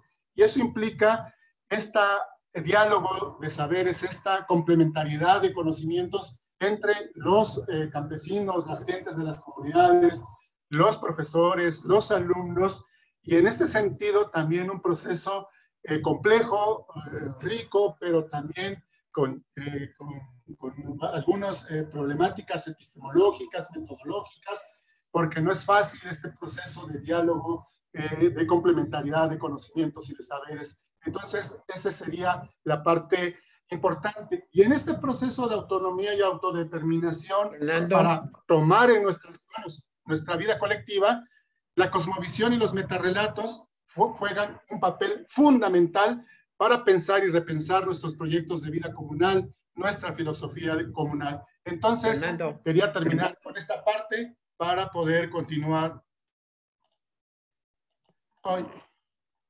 Para poder continuar con la negociación, con la discusión. Sí, Barkin. no, nada más porque queremos avanzar a la próxima parte de esta sesión. Y pues te daremos oportunidad en las próximas sesiones también de continuar con estas reflexiones.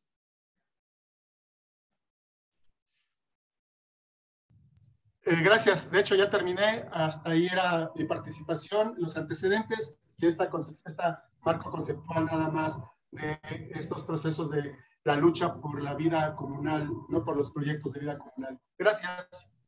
Ok. Bueno, muchas gracias, Fernando. Como ustedes están escuchando, lo de la coinvestigación representa una forma muy importante de revisar, de modificar la manera en que se genera la ciencia, la manera en que se involucra las comunidades y la manera en que retroalimentamos con base en los conocimientos locales lo que consideramos la forma de desarrollo del conocimiento, del bienestar y la práctica social. En este caso, yo quiero plantear unos cuantos minutos, una experiencia que tuvimos hace 30 años y que consideramos que explica, ilustra bastante bien uno de los aspectos fundamentales de esta coinvestigación y el papel tan importante de la ciencia postnormal. Se trata de un problema que identificamos a través de una colaboración con un médico, con un doctor que estaba trabajando en el Hospital Civil en este caso de Morelia, y que él como médico fue un poco excepcional en el sentido que escuchó a su paciente, y en este caso su paciente era un trabajador en una finca, en una huerta aguacatera, que estaba quejando de que no podía vender sus puercos porque se estaban pasturando en la huerta de aguacates, y en este caso la costumbre en Michoacán era de tomar la manteca de los puercos como pago para los servicios del carnicero. el doctor, para no seguirle más, el doctor empezó a hacer investigaciones de por qué los puercos no tenían manteca. Y resultó, su hipótesis era que no tenían manteca porque su comida, que eran los aguacates caídos en el piso, estaban de alguna manera impidiendo la formación de una manteca sólida en los puercos. Lo realmente importante de esto es, primero, un médico que escucha su paciente.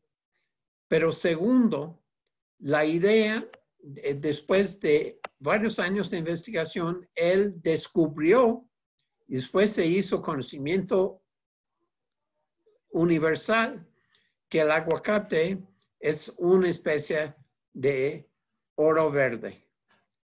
Un oro verde que hoy en día pues está provocando muchos problemas sociales y criminales.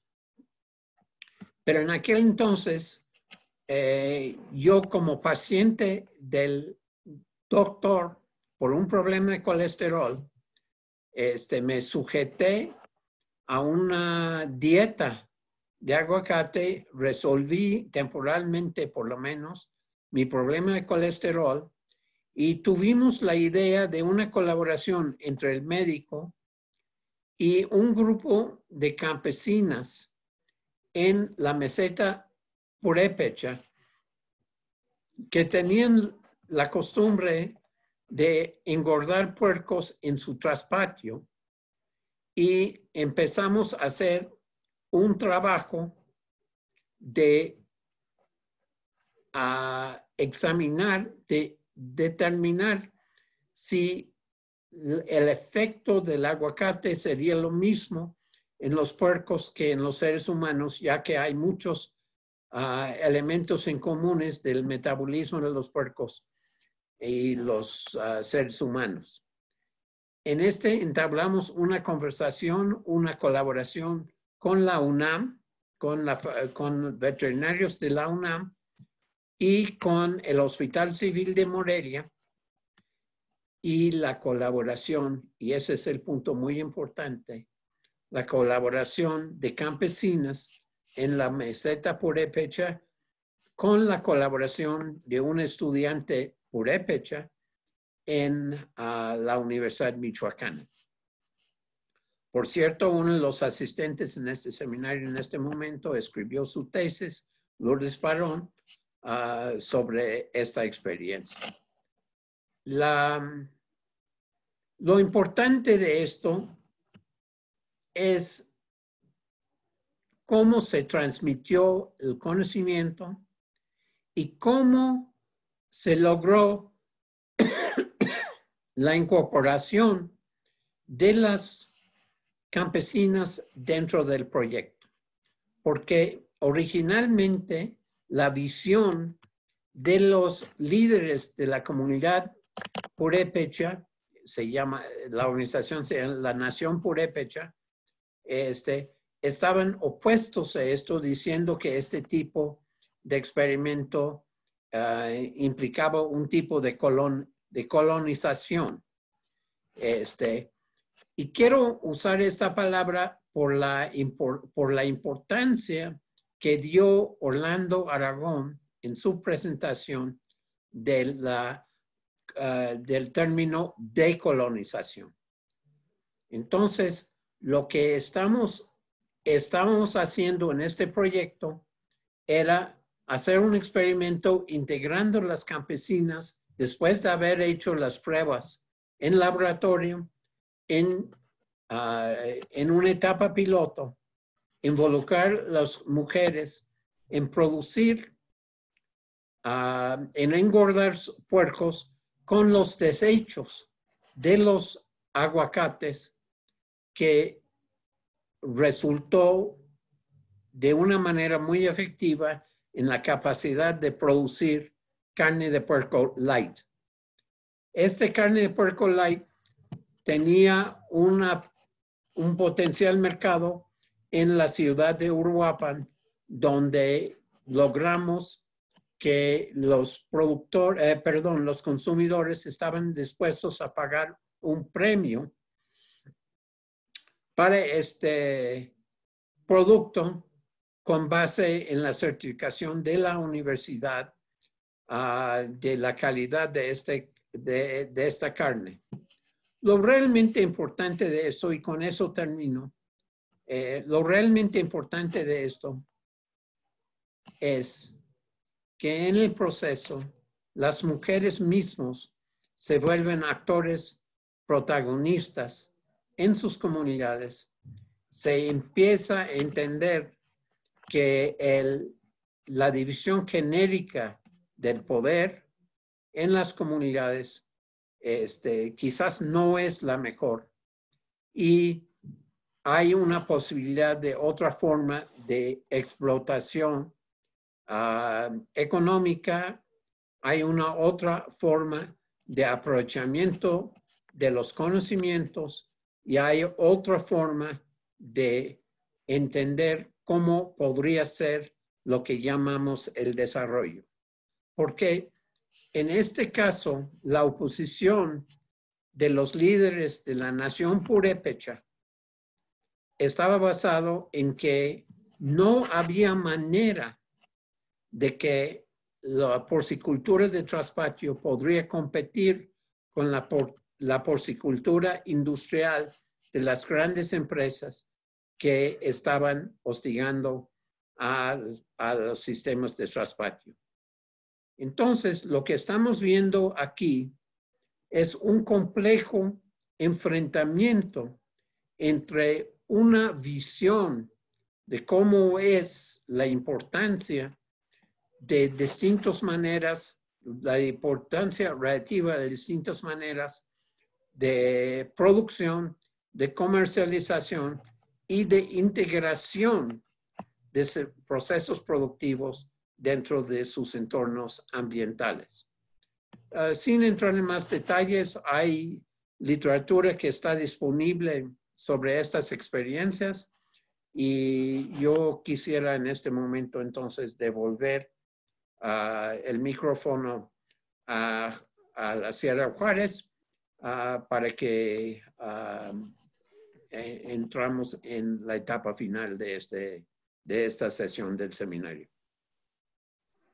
Sí, doctor, gracias.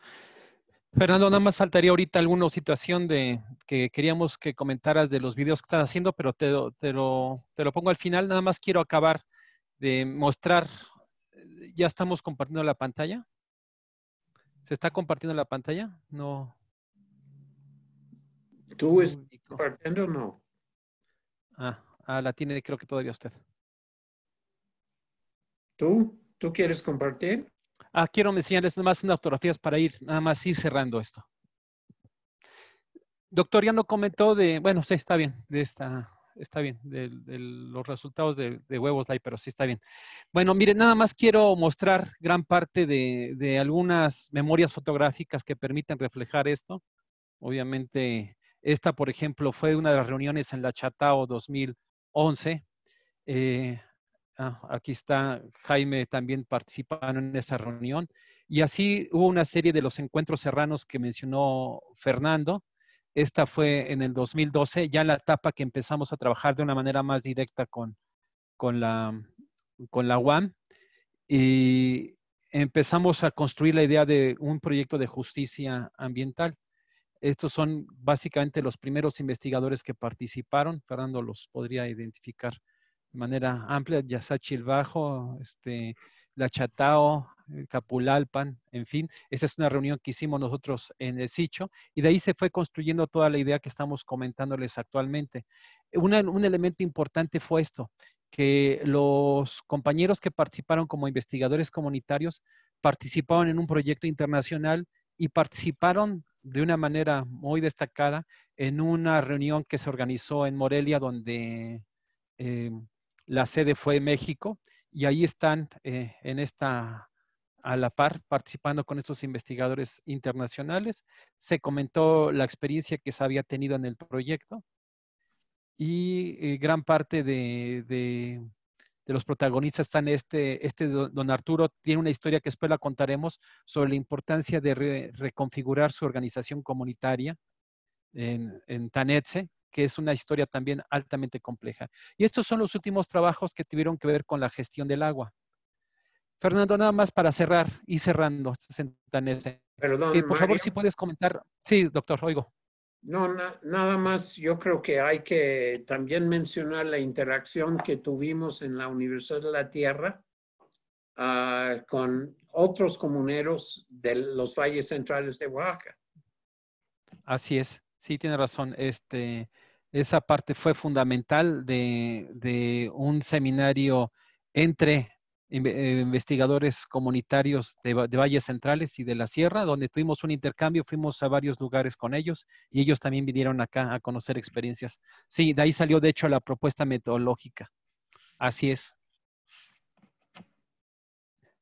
Pues básicamente nada más era reflejar esta parte de la memoria que tenemos acá y se va a editar un libro que esperamos que se ponga de manera digital para que pueda ser más accesible. Se va a meter de manera impresa como una especie de lectura más legible para las comunidades, es para ellas, pero también se va a buscar que sea electrónico. Fernando, nada más, por favor, si puedes comentar muy brevemente dónde están las páginas de los documentales que estás organizando y qué consiste cada uno, muy brevemente para acabar esto y empezar a ver si alguien quiere participar. Muy breve, Fernando.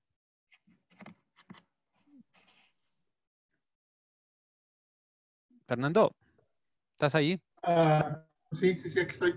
Bueno, como les decía, desde hace buen rato, hace unos 10 años, aquí en la universidad, estuvimos tomando la iniciativa de integrar a algunos alumnos para realizar trabajos documentales en audio y video, hacer estos trabajos como un proceso de aprendizaje y acercamiento de los alumnos, los profesores, con las comunidades, y generar este proceso de complementariedad o diálogo de conocimientos. Los alumnos aprenden y aprendieron muchísimo en estos procesos y por cada año uno o dos alumnos se integraban en este esfuerzo y a partir de ahí logramos hacer estos documentales cortos, pequeños para la comunidad de Santa Catarina La Chatao, Santa María Yavecía y Santa María Yahuiche, que son las comunidades que participaron en este proyecto de justicia ambiental y que platicaron pues, su experiencia en la lucha para defender sus proyectos de vida comunal, para enriquecer sus proyectos de vida comunal a través del reconocimiento de su vida comunal. Aquí hablamos de una epistemología del reconocimiento como tal. Entonces, estos videos ya están en la plataforma de YouTube, en el canal que se abrió para este seminario, y se agregó un cuarto que se hizo hace 2 años con un grupo de alumnos de aquí también de la universidad sobre la perspectiva de 4 comunidades en relación al agua, la sequía, el uso, la gestión, etcétera, que nos parece muy, muy bueno. Hablamos ahí con los compañeros.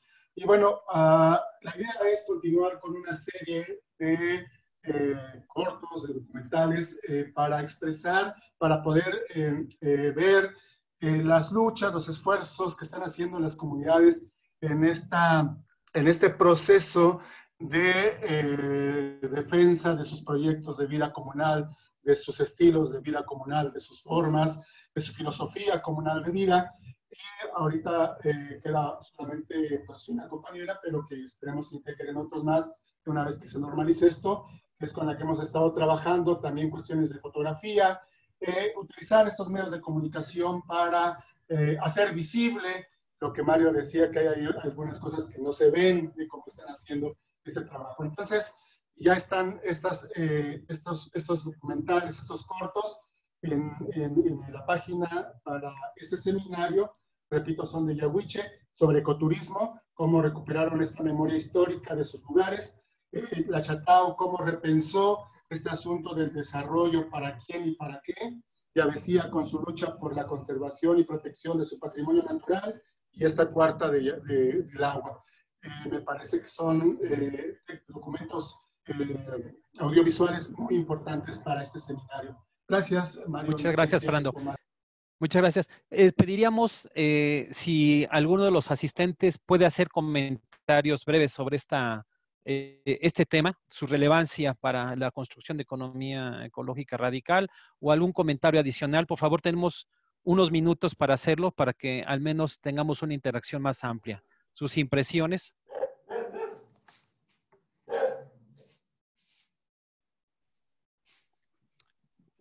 ¿Quién alza la mano? Bueno, si no hay esta situación, entonces, si no hay alguna participación, ¿alguien quiere participar, alzar la mano para hacer un comentario sobre la relevancia del tema? Sí, Alejandra. Buenos días, profesor. Para relacionar lo que estaba comentando Orlando sobre la jurídica y lo que él estaba llevando a cabo en la comunidad donde él trabajó, lo podríamos relacionar con lo que estamos haciendo nosotros, pero en el campo de la economía y querer hacer nuevas metodologías para ayudar a las comunidades. Así es, de hecho, lo comentamos hace rato con el doctor Barkin, de la importancia de la pluralidad. Napoletano, por favor, ¿quieres comentar algo? Brian. Sí, gracias. Solo quise mencionar algo que surgió en tu presentación sobre la descentralización en el proyecto neoliberal. Desafortunadamente no he visto la sesión en el miércoles, pero quise destacar que esa descentralización lo vemos como un proyecto de gobernanza, o es decir, la infiltración del Estado en una forma más profunda en la vida cotidiana, y no es necesariamente una descentralización del poder o de las decisiones a las comunidades locales y indígenas. Tal vez quieres comentar un poco en eso. Sí, de acuerdo. Lo podemos, ya lo habíamos comentado en uno de los apartados de gobernanza, donde utilizamos la idea de gobernanza de una manera para diferenciar de las políticas neoclásicas. Es decir, estamos hablando que el neoliberalismo es un proyecto de ciertos sujetos sociales que van más allá de la teoría económica neoclásica y se disputan, requieren el poder. Es que mira, básicamente, lo podemos hablar después, pero básicamente es el asunto de que el discurso normal es que entre menos Estado, mejor, pero el neoliberalismo requiere del Estado para hacer sus transformaciones, ¿sí? Entonces, ahí hay una situación diferenciada que queremos hacer explícito, pero podría ser un elemento de debate interesante para diferenciar dos transformaciones del capitalismo, la que nos estamos acostumbrados en el siglo XX y la del siglo XXI, donde hay una disputa por esta parte de arrebatarle algunas estructuras al Estado. Por ejemplo, el Banco de México. El Banco de México, el Poder Ejecutivo no puede intervenir de una manera directa en el Banco de México. Es un proceso que se logró descentralizar y que forma parte de una estructura algo mucho más compleja. Sí. ¿Alguien más quiere comentar algo? Sí, yo sí quiero, hay varios libros ahora que están saliendo sobre los procesos de resistencia.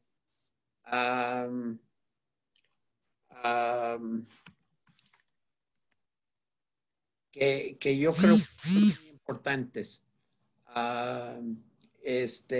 Tenemos lo que es realmente importante en este momento, son la profundidad de la literatura que está surgiendo en este momento sobre este proceso de confrontación entre distintos grupos sociales y las implicaciones de esto que tiene eso para la ciencia misma. Alguien tiene su micrófono abierto, creo. Alejandra, dejaste tu micrófono. Alejandra Vázquez. Ya. Yo quisiera, en este sentido,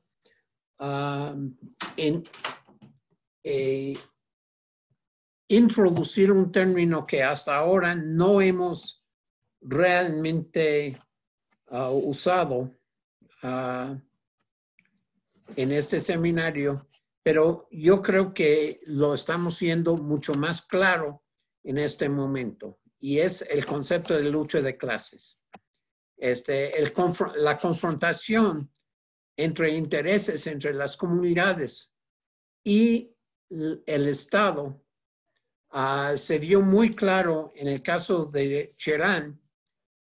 Después que Cherán, la comunidad trató de tomar control de todo su territorio, y el papel fundamental que no mencionó mucho, o que no mencionó Orlando, el papel de las mujeres en esta lucha, yo creo que es muy importante entender que su lucha, cuando se entró en el Instituto Nacional Indígena, Instituto Electoral del Estado de Michoacán, y después en la Corte Suprema, Orlando y su grupo tuvieron un papel muy, muy importante, pero muy importante porque lo plantearon no solamente como una cuestión jurídica, sino una cuestión de conflicto de intereses de clase.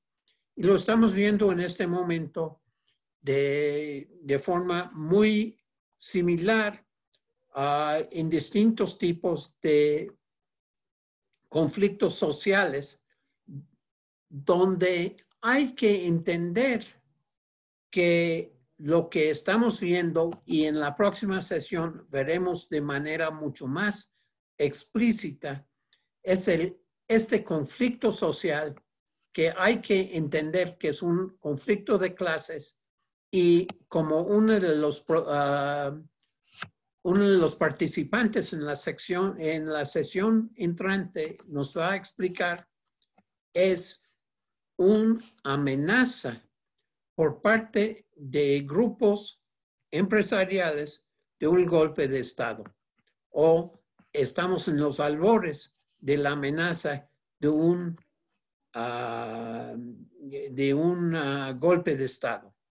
Yo creo que debemos entender entonces que la economía ecológica radical no es simplemente un campo de estudio, no es simplemente una alternativa epistemológica, es de una forma definitiva, una manera comprometida de entender cómo nosotros vamos a colaborar en conformar el futuro de nuestro país.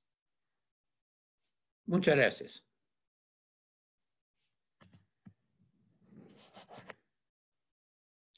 Hola.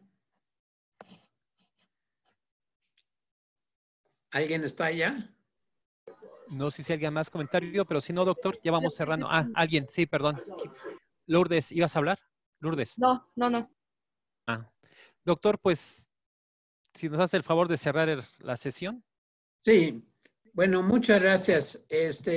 Yo creo que con eso vamos viendo, como yo acabo de terminar diciendo, vamos viendo el contenido profundamente transdisciplinario, es decir, economía, ciencias ambientales, geografía, ahora disciplinas, un pluralismo jurídico.